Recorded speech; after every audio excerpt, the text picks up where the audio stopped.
living like I was homeless for, even though it was only 36 hours, changed my perspective on pretty much everything in the world. Hello and welcome to another edition of the Bamford Co Podcast. My name is Gary and I am here with my main man, Gregg Bamford, as we are going to talk about something we both care about very, very much, and that's making the world a better place. And he's here today to talk about another way for us to do that. How you doing, brother? I'm doing great. So, thanks for having me, Gary. Hey, always a pleasure. And thank you again. I've been here producing, but all the kind words you're sharing about this studio and the family we have here and sort of what we're doing, I really, really appreciate it. And it sort of plays into what we're going to talk about today and being a good person and helping others and making a difference. And one small step is a way we can all sort of support that movement. It can. I think that there's a couple things. One is that we don't understand where other people are coming from. And a lot of times in life, right? I find that a lot of times we place judgment on people with understanding what their background is and so forth. And I think that 5 minutes of kindness a day to somebody else could probably change the world. Absolutely. See, and this is why I appreciate you so much and not just what you guys are doing with your business and your show, but how you've gone out and actually have done stuff. Lots of people talk, but you're out there doing things and you're out there trying to help and to make a difference. And maybe explain to us a little bit about One Small Step and what it's all about. Right. So, I mean, and again, we're learning, right? Yeah. So this has been a long journey that I've been on, and it started with volunteering at the bridge on 20th Street when I was just talking to Linda from the bridge a couple days ago, and I think that started, I don't know, we were trying to figure it out, is that 2007, 2008? But One Small Step was basically an idea that came out of participating in the Homeless Challenge. And I have to say that living like I was homeless for, even though it was only 36 hours, changed my perspective on pretty much everything in the world and how we interact with people, because we place judgment without understanding their history and where they come from and so forth. And I think that we all place judgment on each other, and we don't exactly know exactly what happened to that person that day. Their mom could be dying of cancer. They could have, something bad could have happened. So with One Small Step, basically the idea came from the Homeless Challenge. And so when we looked at this, we were like, there's all this amazing work that these charities do within our community for a lot of people. How can we then showcase them in today? Because previously to One Small Step being created, you couldn't find a nonprofit unless you knew the name of the nonprofit and how to search it. So basically the idea was that we created a platform, like a website, where people could go on there and be able to find these nonprofits. So we interviewed 12 of these nonprofits and figured out what they needed to support, because we didn't know. So you go right to where Communication. So you go right to them and say, what do you need? And they're like, we need awareness, we need money, and we need volunteers. And another thing, that physical items that they're of need of. So if you go to One Small Step and you want to donate clothes, you just type in what you want to donate, and it'll then search which nonprofits are taking that clothes item, and then you can donate it and so forth. So I thought within real estate, when I was first thinking about this, I just thought about the clothes side. I didn't understand the awareness side. I didn't understand all the rest of it that they're in need of, but that kind of was the overall thought process. And then from there, it's just a lot of people have got on board, and it just keeps on growing. And we have now 66 charities on One Small Step. So it's been pretty cool to be part of. Man.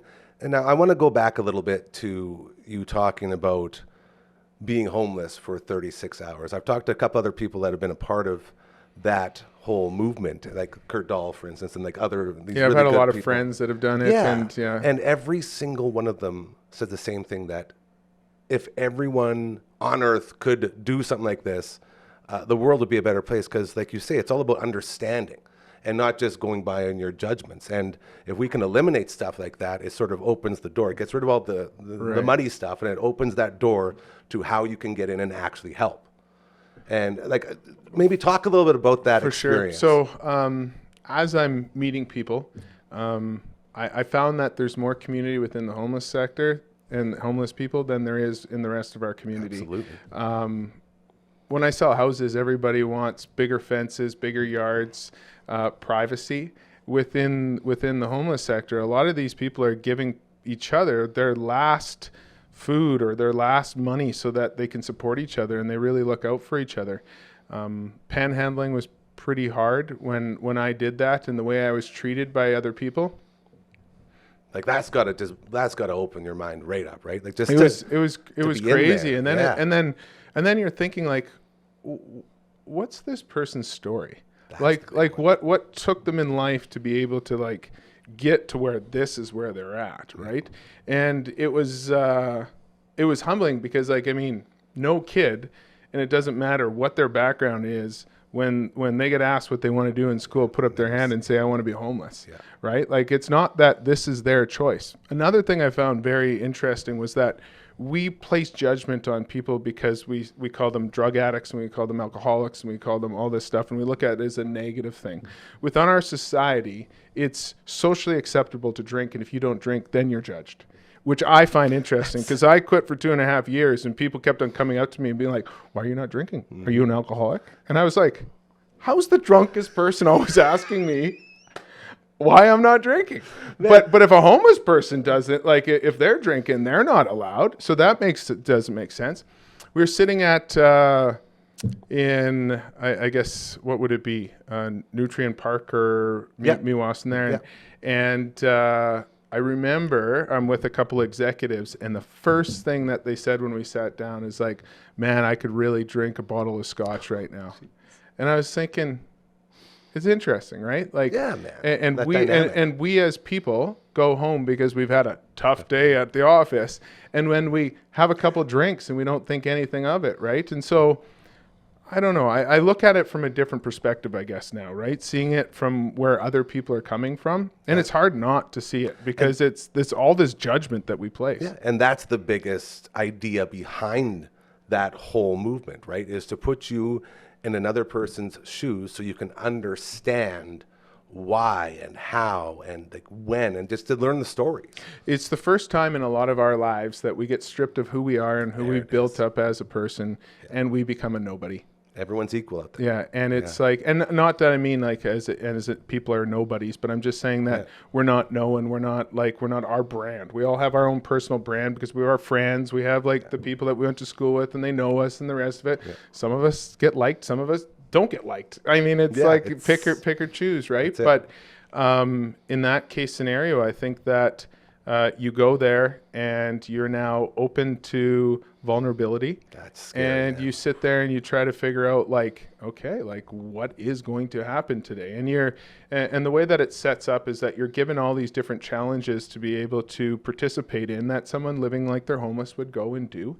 And I mean, I stayed at a shelter one evening, and I mean, I have to admit that was probably the most uneasy sleep I've ever had in my life. Did you sleep at all? And then I was thinking like, how would somebody then try to get ready to go get a job interview and so forth after this? And we place all this judgment. And before doing this, I've worked in the community a lot, volunteering my time. And I always, and I have to admit this, is that I wondered why a homeless person was homeless and why they didn't get a job. That sounds very naive and the rest of it, but I did not know. A lot of people think that way. And then I learned it's mental health, addictions. Usually most people are coming from trauma.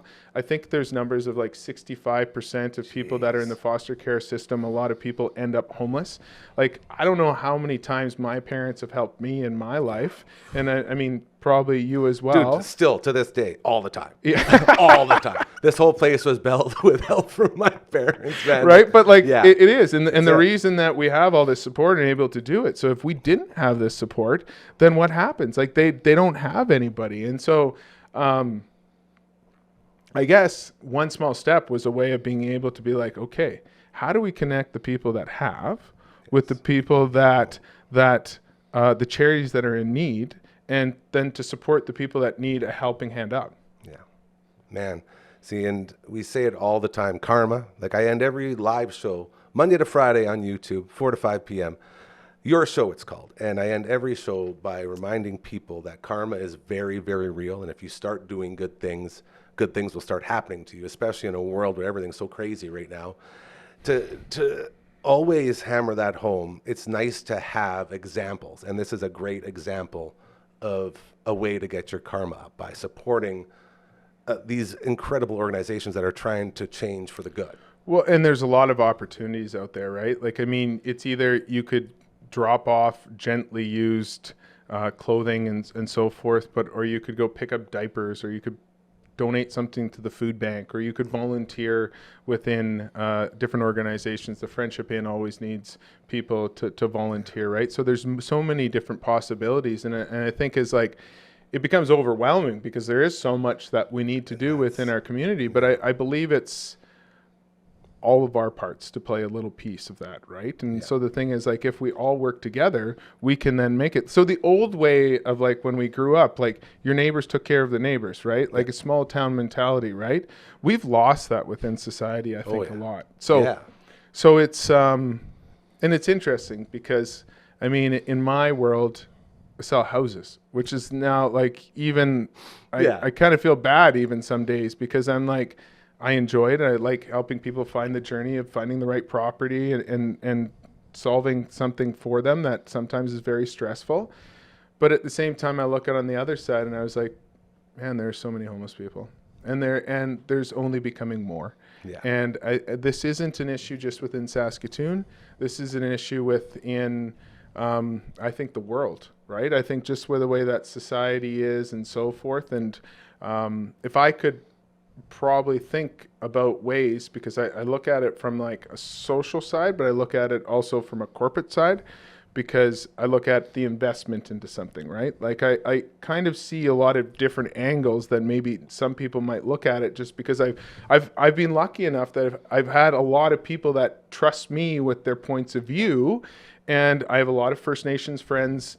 I have a lot of people that are working in the social profit side of it. And then I also have then a lot of my business friends. And so everybody gives me different perspectives, and I'm able to be like, oh, I think maybe we can solve it this way, right? You can form your own sort of ideas because you're getting all the different sides. All these difference, right? Yeah. And I truthfully believe that preventative care, spending money ahead of time and meeting people where they're at, will cost us less money than just putting the Band-Aid on, which I think that we do now. And it's not about money, but I mean, this is the way our society works. We're a capitalist world. You have to, you might not want it to work this way, but it does.